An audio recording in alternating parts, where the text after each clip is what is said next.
বেলের শরবতের আবার রেসিপি লাগে নাকি? সারা জীবন তো বেলের শরবত খেয়ে এসেছি। মা ঠাকুমারা বেলের শরবত যখন খাওয়াতো তখন একটু দেখে নিয়েছি। এই বেল নারকেল কুড়ুনি দিয়ে বা হামানদিস্তা দিয়ে এইভাবে ফাটিয়ে নিত। ফাটিয়ে নিয়ে এবার চামচ দিয়ে এই বেলের মাঝখানগুলো এইভাবে তুলে নিত। তোলার পরে এই খোসাটা আমাদেরকে দিত, আমরাও বেশ তুলে খেতাম। তো বেলটা এবার বানাবো। এই যে এখানে অল্প একটু কতগুলো বার করে নিয়েছি, তো অল্প একটু জল দেব। মা ঠাকুমারা যেভাবে বানাতো আজকে সেইভাবে বেলের শরবত তোমাদেরকে বানিয়ে দেখাবো। এইভাবে মা ঠাকুমারা এইভাবে বেলটাকে এইভাবে ভালো করে এইভাবে মেখে নিত। অনেকে দানাগুলো ফেলে দিত, কিন্তু বেলের এই দানার যে আটাটা এইটা কিন্তু খুব ভালো। তো এইভাবে মাখিয়ে এইভাবে একটা গ্রেভি মতো বানিয়ে নিত, নিয়ে বেশ ছাঁকনি দিয়ে চামচ দিয়ে এইভাবে ছেঁকে নিত।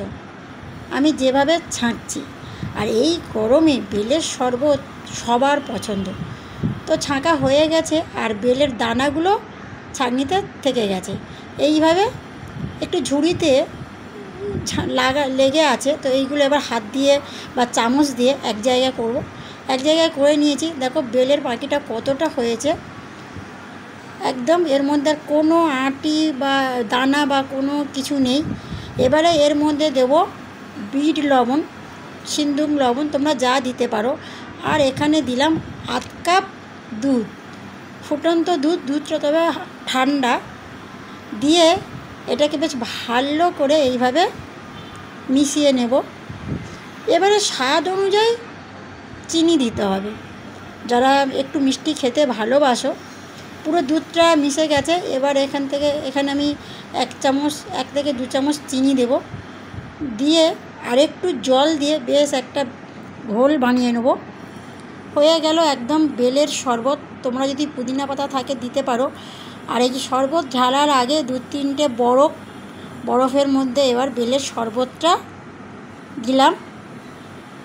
যারা বরফ খেতে চাও না তারা না দিলেই চলবে।